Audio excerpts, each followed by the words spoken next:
Quid pro quo కేసులో దర్యాప్తు ముగిసే వరకు అభియోగాల నమోదు ప్రక్రియ నిలిపివేయాలని సిబిఐ ప్రత్యేక కోర్టులో వైఎస్ జగన్ పిటిషన్ దాఖలు చేశారు. విడివిడిగా కాకుండా అన్ని ఛార్జ్షీట్లపై ఉమ్మడిగా విచారణ జరిపించాలని జగన్ కోర్టును కోరారు.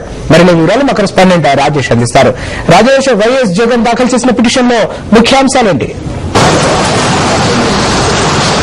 రాజు, వైఎస్ జగన్మోహన్ రెడ్డి సిఆర్పిసి 223 సెక్షన్ ప్రకారం 3 డిఫరెంట్ పిటిషన్లను సిబిఐ ప్రత్యేక కోర్టులో దాఖలు చేయడం జరిగింది. ముఖ్యంగా క్విడ్ ప్రోకో కేసులో దర్యాప్తు పూర్తయ్యేంత వరకు ట్రయల్స్ ని కొనసాగించరాదని, అదేవిధంగా ఫ్రేమింగ్ ఆఫ్ చార్జెస్ ను కూడా ఆపివేయాలని చెప్పేసి వైఎస్ జగన్మోహన్ రెడ్డి ఆ పిటిషన్ లో పేర్కోవడం జరిగింది. ఒకే కేసులో దర్యాప్తు కొనసాగుతుంది, అలాంటప్పుడు డిఫరెంట్ ఛార్జ్ షీట్లు సిబిఐ అధికారులు దాఖలు చేస్తున్నారని, ఈ విధంగా ఇప్పటికీ దాఖలైన సీసీ నంబర్ 9, 10, 14లలో చార్జెస్ ఆఫ్ ఫ్రేమింగ్ గురించి గతంలో ఈ కోర్టు ఆదేశాలు జారీ చేసిందని, కానీ సిఆర్పిసి 223 ప్రకారం అది నిబంధనలకు విరుద్ధంగా ఉంది కాబట్టి గతంలో హైకోర్టు కూడా ఏదైతే డిఫరెంట్ ఛార్జ్ షీట్లు దాఖలు చేసుకోవచ్చు అని చెప్పేసి హైకోర్టు గతంలో ఆదేశాలు జారీ చేసినప్పటికీ, కానీ ఒకే కేసులో దర్యాప్తు కొనసాగుతున్నప్పుడు ఒకే ఎఫ్ఐఆర్ దాఖలు చేసినప్పుడు జాయింట్ గా ఒకే ట్రయల్ ని కొనసాగించవచ్చని చెప్పేసి హైకోర్టు స్పష్టం చేసిందని, ఆ ఆదేశాలకు అనుగుణంగా దర్యాప్తు పూర్తయ్యేంత వరకు